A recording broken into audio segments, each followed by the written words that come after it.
حضرت انس رضی اللہ تعالی عنہ سے روایت ہے کہ نبی کریم صلی اللہ علیہ وسلم نے ارشاد فرمایا کہ 3 چیزیں ایسی ہیں کہ وہ جس شخص میں ہوں گی ان کو اس کی وجہ سے ایمان کی حلاوت نصیب ہوگی۔ نمبر 1 کہ اللہ اور اس کے رسول سے محبت ہو، اور اتنی محبت ہو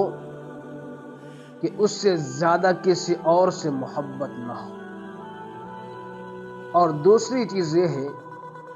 کہ وہ کسی دوسرے اللہ والے سے محبت کرے، اور محبت بھی صرف خالصتاً اللہ کی رضا کے لیے ہو، دنیا کی کوئی غرض نہ ہو۔ اور تیسری چیز یہ ہے کہ وہ کفر سے بچا لیا ہو، چاہے وہ ابتداء سے ہی مسلمان ہو، چاہے بعد میں وہ مسلمان ہو، ایمان کی طرف لوٹا ہو، اور پھر اس کے بعد وہ کفر کی طرف لوٹنے کو ایسے ناپسند کرتا ہو جیسا کہ آگ میں ڈالے جانے کو ناپسند کرتا ہے۔ یہ 3 چیزیں ہیں کہ جس کے اندر یہ 3 چیزیں ہوں گی